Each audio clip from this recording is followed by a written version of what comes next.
Let's look ahead to Saturday in the NBA. We've seen the in-season tournament. That was yesterday. Now there is 8 games on Saturday. We're going to look at streaming options, who's in, who's out, what we're watching for, what's on my radar, and Michael Bolton is here to observe. Thanks, Josh. It's Michael Bolton here, and it's time for another episode of the Locked On Fantasy Basketball Podcast. Let's get to it. Let's get to it, indeed. You are Locked On Fantasy Basketball, your daily fantasy basketball podcast, part of the Locked On Podcast Network.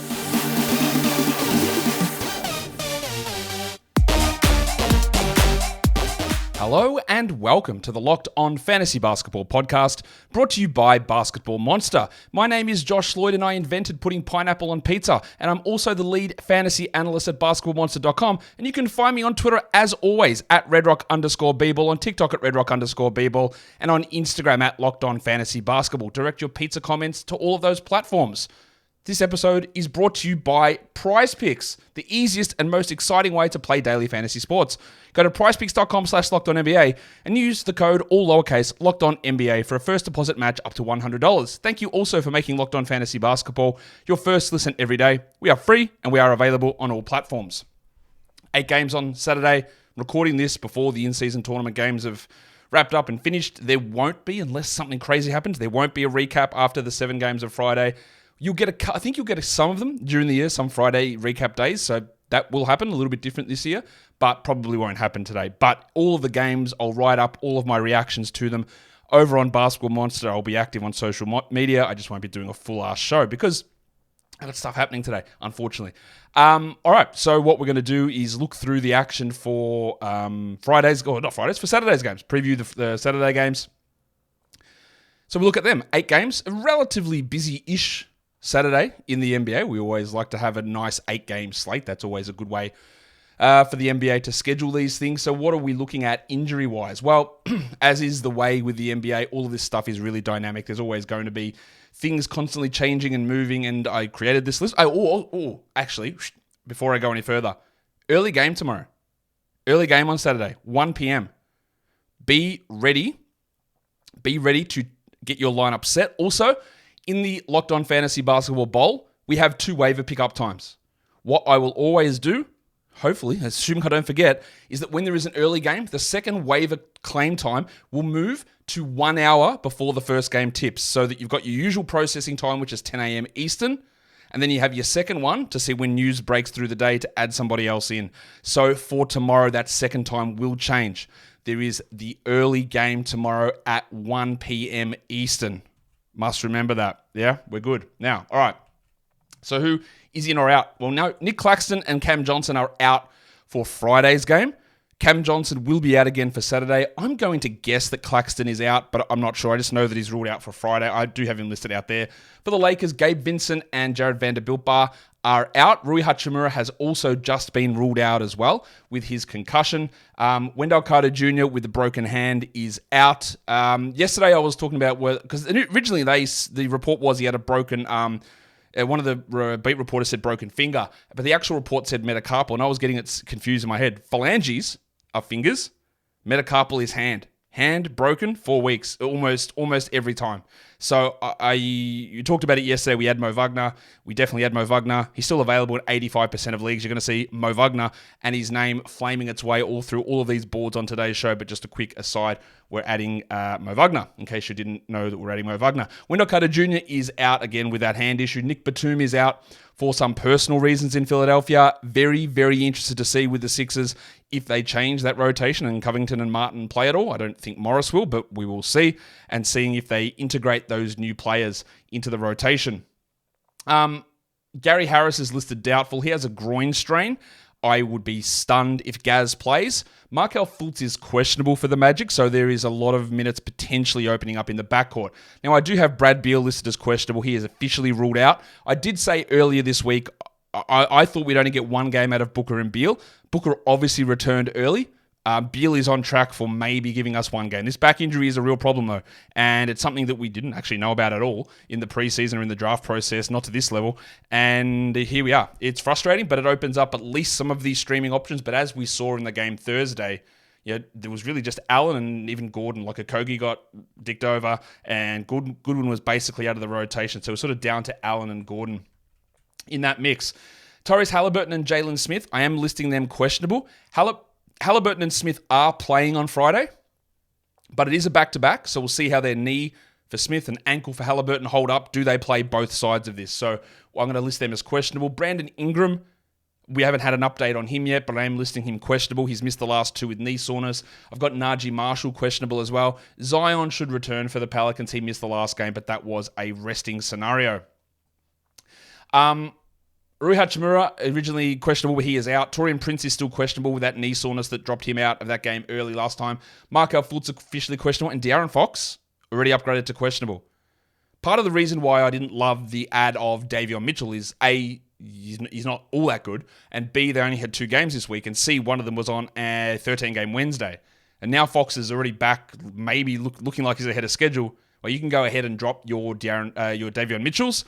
I think Monk still has value, irrespective of Fox, but that Mitchell one, even if Fox does pull out of this game on Saturday, I don't think it's really worth holding Mitchell versus another stream option or other longer-term guys. Larry Markin, I am listing this question. Now, I don't have an official ruling on this for Markkinen, but he hurt his shoulder pretty early in that game and was constantly rubbing it. He looked in pain. The Jazz reporters kept mentioning it. He did have to go to the bench. He came back in. He did hit some late shots, but he constantly looked in pain. I don't think that he is going to miss, and they may not even list him on the injury report at all. But he definitely hurt something with his arm, and we got to keep a note of it. Just a quick injury that literally just dropped as well. It's not that bad, but it's not that impactful for fantasy. But Kobe Buffkin of the Atlanta Hawks has a fractured thumb, and he'll be reevaluated in 2 weeks. He has not been a part of the rotation. Ayo Dosunmu is doubtful for Friday's game with an illness, so I'm going to label him questionable for Saturday's game. And I think that might be all of the injury updates that we have. Yeah, I think that's about it. Today's episode is brought to you by Prize Picks, North America's biggest and largest independent daily fantasy sports platform. It's also the easiest and the most exciting way to play daily fantasy sports because, let's be fair, you don't have to worry about salary caps and all these blokes who, credit to them, they're great at it, but they sit all day with their algorithms and spreadsheets and they've got all this bankroll they're putting in to really dominate that sort of stuff. This one, it's player projections and it's you versus the numbers. And you look at them and you go, more or less, that's it.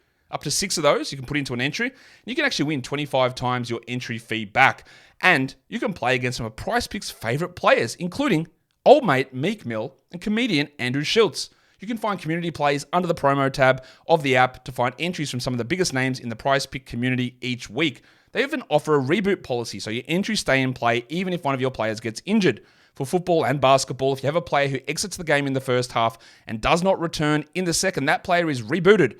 PrizePicks is the only DFS platform with an injury insurance policy. Go to prizepicks.com/lockedonnba, use the lowercase code LOCKEDONNBA, and you can get a first deposit match up to $100. So go to prizepicks.com/lockedonnba, use the promo code LOCKEDONNBA, and get a first deposit match up to $100. PrizePicks, daily fantasy sports made easy. Let's get back into looking at previewing the action on Saturday. Who are my streams of the day for today? Herb Jones is still available in 42% of leagues. He was awesome that last game. I do not expect that at all. But with the uncertainty, well, we know that Alvarado is going to be out. We know that Trey Murphy is out. There's uncertainty around Ingram. There's uncertainty around Najee Marshall. Zion will return, but Herb is going to have a role. Now, he's going to be up and down. We know this, but he's still worth a stream in a 10. For 12s, there are quite a few options. I will go with Cole Anthony with the uncertainty around Harris. Harris is more of a shooter, so is Anthony. And then there's uncertainty around Fultz as well. So Jalen Suggs would be in this mix. And the guy that's my 14-team streamer is Mo Wagner. You absolutely look at him in 12 teams as well, but he is rostered nowhere, like 15% of leagues. So he's a good 14-team streamer. And then Andrew Nembhard. Now, I don't know whether Halliburton is going to miss. I do know he's playing Friday, but Nembhard is still going to get minutes. He's available in 92% of leagues. And in 16 teamers, a guy getting a 25-minute role with upside to be a 30-plus minute player he's definitely worth a crack, yeah? And then for points leagues, Cole Anthony again, but you could throw Wagner or Suggs. I just think Anthony's going to project a little bit higher for fantasy points than those other two blokes. So what's on my radar for the 8 games? Phoenix and Philly, as I said, an early game. Drew Eubanks closed over Yusuf Nurkic last game. We have talked about on the 2 weekly preview shows so far, new one coming tomorrow for week 3, that the Suns' schedule had meant that Drew Eubanks, despite mediocre per game production, was a really interesting stream for the week.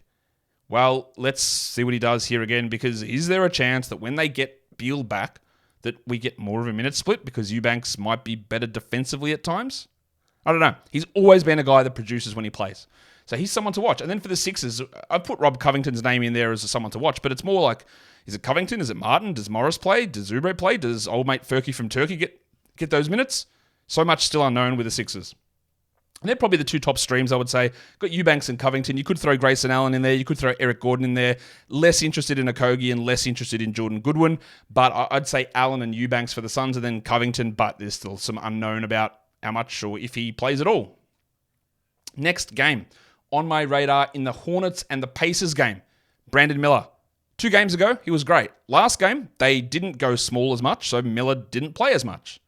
And that is going to be the concern. There was a mailbag drop from Rod Boone of the Charlotte Observer asking 2 main questions that we've got for fantasy. And one of them was what is going on with Miles Bridges. And he said he's practicing with the team, he's traveling with the team. Unless something out of the ordinary happens, he is going to be back November 17th. And they're just going to play him. He does, I believe, have a court date November 13th, so maybe he can't play because he's in jail, but we don't know that at this point. So, with 2 weeks to go until Miles Bridges returns, I think that you can have whatever moral choice you want. I'm not here to tell you that you're a bad person if you add Miles Bridges. I'm not here to tell you that you're the best, most fantastic human if you don't add him for moral reasons. That's totally your choice. But in terms of looking at fantasy production only, eliminating the name, 2 weeks to go, I think it is worth the grab of Miles Bridges. Now, if I was to grab him, personally, I'd like to chuck his ass out of the league and never have him return, but it's not my choice, is it? I don't make that decision. But you can make your own personal decisions. I'm just here to provide the information as to where Bridges is going to be in 2 weeks, and it looks like back on the court. And that's going to further complicate things for Miller. And the other question that Rod answered in that mailbag was, hey, someone asked, Brandon Miller going to start? And he was like, nah. No, don't see it happening. They like his scoring in the second unit.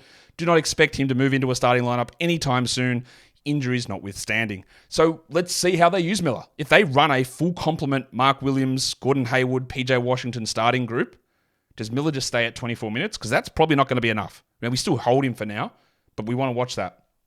In terms of the Pacers are on a back-to-back.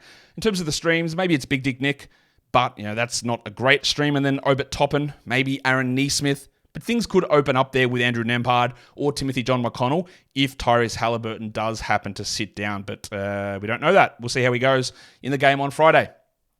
The next thing we're looking for, the Atlanta Hawks, the New Orleans Pelicans. What is on my radar? It is, of course, the minutes of Onyeka Okongwu, who outplayed Clint Capella, and minutes have been increasing every game. I don't know that that's a trend, whether that's a matchup thing. I am honestly not sure. Okongwu is a clear must-roster player across every league, even if he goes and plays 21 minutes last game. But even last season, when Quinn Snyder took over, Okongwu wasn't getting these 24, 25-minute nights. It was strictly 20 minutes a night. So something has changed, and this is what we sort of thought in the preseason. The vibes were that we would see a push more towards a minute split. It wouldn't necessarily be an outright one. It wouldn't be an overtaking. But versus what happened last season, we sort of had that idea that we'd get more Okongwu, and we are. So let's watch it. For the Pelicans, Christian James McCollum is looking like an absolute dickhole because I said I wasn't interested in him in the 70s, and he's definitely been better than that. Now, there are a few things there that aren't going to stick. The shooting percentage and the fact that, well, maybe this sticks. The fact that Ingram's been out the last couple of games pushing more usage into CJ. I do think there's going to be a drop-off from him, but let's see. Maybe he continues to prove me wrong. In terms of streams, we look at the depressed penis, Sadiq Bey. Jalen Johnson remains must-roster, even though he came off the bench behind Bey. Bey is not must-roster, but he is someone to look to stream. And then Jordan Hawkins might be a stream for the Pelicans. I would rather stream Hawkins if Ingram is out over Matt Ryan, because we saw when Zion did play, that Hawkins was the starter and Ryan off the bench. Now, Hawkins is going to be inefficient, but I'd rather take a 35-minute guy who might get up 7 threes versus Matt Ryan, who probably hits them better, but might only play 22 minutes. I'd rather just take a gamble on the guy getting more minutes. Now, if we're in a situation where Matt Ryan starts, then he becomes, I think, the pretty obvious stream in that scenario. What's on my radar? The next game. It is the Lakers and it is the Orlando Magic. I'm not going to do the sound again. I did the sound yesterday, and there's obviously new people watching the show who had no idea what the Orlando Magic song was, and I just dropped the moaning sound in the middle, and they just thought that the desk was rising. But no, it wasn't. It was just me providing jokes for people. Lakers, Magic, Austin Reeves was very much improved last game. There's no Gabe Vincent, so he's going to have to be lent on more, him and D'Angelo Russell. And I know there were people looking to drop him after the first 5 games or whatever. I wouldn't have. Hopefully you didn't. If you did, go back and add him, and let's see how he looks in this one. And then we are watching Flaming Mo Wagner because I expect that he starts over Goga Badadze. Maybe there are a couple of extra minutes for John Isaac. I don't think that that's going to be the case. They've usually resisted playing big minutes of Isaac at center. Maybe they play Polo at center and Isaac at the 4. That is possible too, but Wagner would be the guy that I would add. But remember, we have been dicked looking at backup centers. Shout out to Dayron Sharp and Mike Muscala, as coaches say, backup centers, why would I use them as starters? In fact, I'll cut their minutes when the starter is down. Twice it's happened. So Mo's been getting 18 minutes, 19 minutes a night. Is Jamal Mosley going to follow the same pattern where the starter goes out and then they decide we're starting Palo at center and Mo plays 2 minutes? God, I hope not. I don't think it'll happen. Logic would suggest that it shouldn't, but we're 2 for 2 on screwing that up so far. So who knows? Of course, yeah, I'm referring to Muscala and Sharp. Who are we streaming? The big fella, Christian Wood, the Crucifix, who's been getting pretty strong minutes. And with Rui out, with Vincent out, with Vanderbilt out, it helps him get more playing time. And then Cole Anthony, Jalen Suggs, Mo Wagner, all excellent streams for your Orlando Magic. Today's episode is also brought to you by FanDuel Sportsbook. Score early this NFL season with FanDuel, America's #1 sportsbook. Right now, new customers get a $150 bonus bet or in bonus bets when they win a $5 moneyline bet. That's $150 if your team wins. So go and look at a team that's absolutely beat up. Tyrese Halliburton sits for the Pacers. You want to bet the money line of their opponent. And then you can get those bonus bets in and then you use them for whatever. Spreads, over-unders, props, futures, NFL, NBA, college football, college basketball starting up soon, whatever you want. FanDuel has everything you could need. So go to FanDuel.com/lockedon and tip off the NBA's in-season tournament.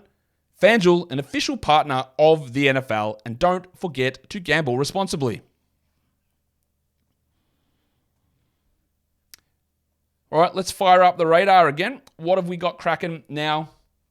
It is the Celtics and the Nets. The Nets are on a back-to-back here. I do want to watch maximum Derek White. He's been putting up together some pretty good lines. The thing I do want to watch is usage for him because it is hard to maintain strong production on 13 usage unless you're hitting 60% of your shots. Now, he's going to bring defensive stats, we know, but there is a risk of, maybe not quite a risk, but of Derek White putting up mediocre offensive stuff along the lines of a Herb Jones, but bringing some assists and steals. Now, that can still be useful, but I just want to see how he gets deployed. For the Nets, it is a back-to-back for them. We'll see whether Claxton returns. Al Horford's a pretty good stream for the Celtics, I think. He's available in over 50% of leagues. And Dorian Finney-Smith, with the likelihood that Johnson is out, and maybe Claxton, although Dinwiddie is back, Finney-Smith still looks a bit better to me than like a Royce O'Neal or a Lonnie Walker. I'd probably go with Dorian. Over those guys, of course, Cam Thomas already rostered.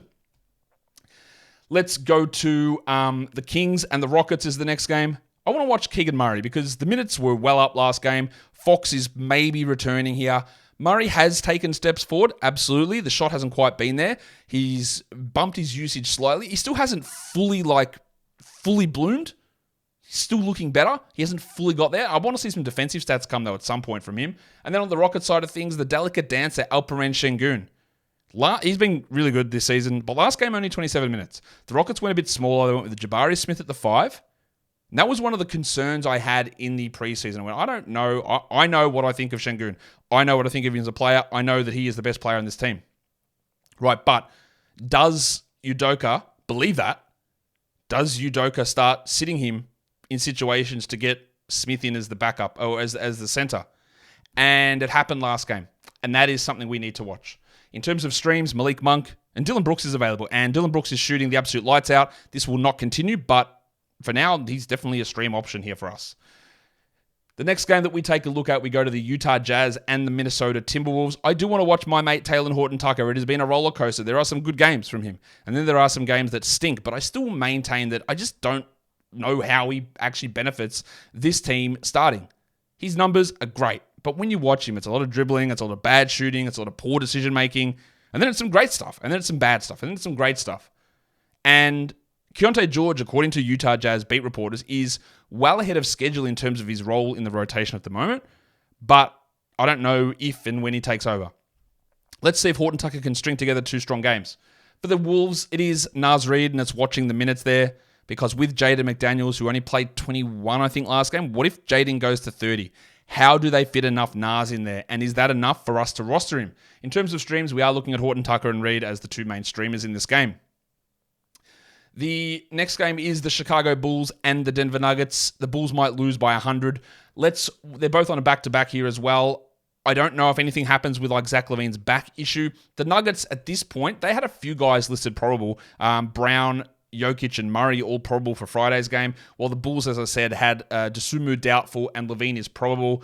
I would expect that they play. RJ Barrett out tonight, by the way.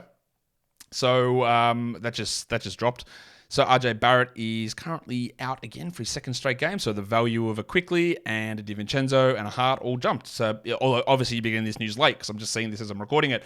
Stream guys for Chicago, Denver, Kobe White, and Christian Brown. We're getting really close to me losing my, not confidence in Kobe White, but the end of the tether is coming. I need to see some sort of improvement in his shooting because it has obviously been really poor so far. We need to see how it. We need to see some improvement. That's it. As simple as that. We just need to see it improve, and this is probably close to the last chance. Friday, Saturday is probably the last chance for me. And Christian Brown is a stream, but that's more for deeper leagues for the Nuggets. So 2-for-1s. So who plays the Saturday, Sunday back-to-back? This is important because over the next 5 days, as you'll see when we get chunky, in the next one, it's our last real opportunity. Suns and Hornets. So with Beal out Saturday, you've got Grayson Allen, you've got Eric Gordon. One step down, you've got Watanabe, Bates Diop, Okogie, and Goodwin. Actually, Eubanks is up with the Allen and Gordon group in terms of streaming. For the Hornets, well, there's not much. There's Nick Richards. Maybe it's JT Thor for deeper leagues. Maybe it's the Salt Flake Theo Maledon. You can stream him in because he's their backup point guard. But it's rough otherwise. So Richards, Thor, Maledon, maybe. But they're the only 2 teams who have the back-to-back on the weekend. And I say that this is important because what we'll do when we go chunky, right? We look at the chunks. What happens over the next 5 days?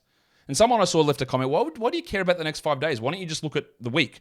Because so much can change in the NBA day to day, right? It's really, really hard to make a plan, just even on your own team, for what's going to happen in 7 days' time. 5 days is even pushing it as well. But in 5 days, we can say, hey, is there any team here who's got a 4 in 5? Is there a team that's got a 3 quality game in 5 nights that we can add and feel a little bit confident about getting a nice little short-term boost? This chunk is about more active streaming and trying to benefit in the short term. A week pushes it out a little bit too far, whereas if you're adding someone on a Monday and then you're planning, or it's even on a Wednesday, and you're planning through to the next Tuesday to hope they get a couple of extra games, a lot of stuff can change in between. So 5 games, I think, is probably the right amount when looking. It's not medium term, it's not single day, it's sort of ultra short term. But I throw this up there because we've got the Saturday, which is a streaming day, the Sunday, which is a streaming day, and then we have, I know I'm going to complain about this all the time, but I'll do it here and wait for tomorrow's show. I'm going to piss on it all day. The shittest schedule you'll see.